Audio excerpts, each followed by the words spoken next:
Hello and welcome to another episode of the Tejano Traveler. I'm your host Wally, and today we are on the Texas Lakes and Prairies Trail, taking a look at Ripley's Believe It or Not.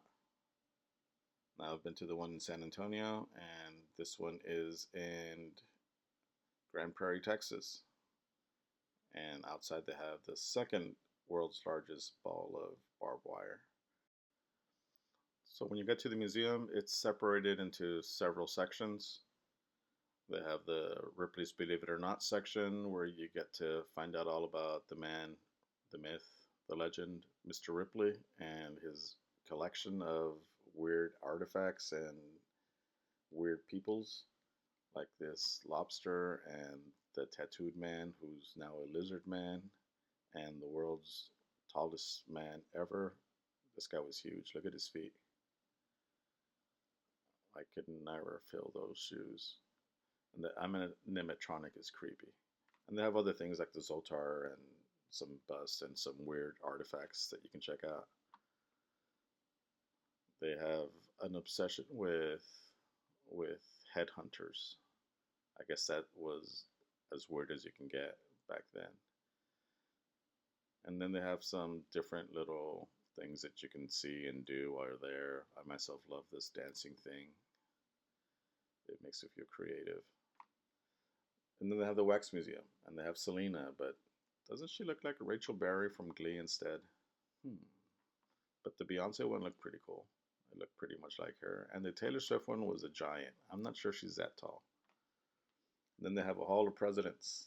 All of them. They're all there, but some of them look like they would rather not want to be there. Some of them just look weird. Like, look at Tricky Dick. He doesn't look like Nixon. And these guys look like they're being forced to be there. And then this guy's wig, somebody just needs to, just a little touch up. But this is the other section that they have is the Wax Museum, where you get to see some very lifelike wax carvings of these people. I like the Wizard of Oz section, and then they have a Wild West section, which isn't that big, but it still tells you a little bit of the history of some of the Wild West stuff that was going on. And look at this madame. She could totally get it. And Johnny Cash and some other people are also here in this Wax Museum section. Michael Jackson, all three of him. Which one was your favorite? And of course they have a Marvel Heroes section, which is pretty cool. I'm a big Marvel fan. I also like Batman, so it was nice seeing these people here. Then the other section that they have is a Jesus section. And they show his life and how he was blonde and blue-eyed. And then all his apostles there, just hanging out with him during the Last Supper, waiting for things to happen. And what really struck me was this guy's hair. It's like, why is it so nice? Like, he's rocking that hairstyle. And this guy looks like Alice Cooper. Like they grabbed a Alice Cooper wax figure and they just put him up there because they didn't know where else to put him. And then they have Marilyn Monroe, which is one of my favorite people, and the Pope. The other section in the Wax Museum is the horror section. You can bypass it if you want to, if you're not into horror or you're with little kids. But it was pretty cool.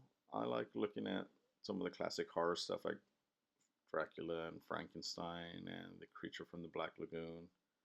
Those are all some good classic stuff. Werewolf also, and The Phantom of the Opera brought back memories. Some of the stuff is maybe a bit too macabre for kids of a certain age, so make sure you really know what you want to do.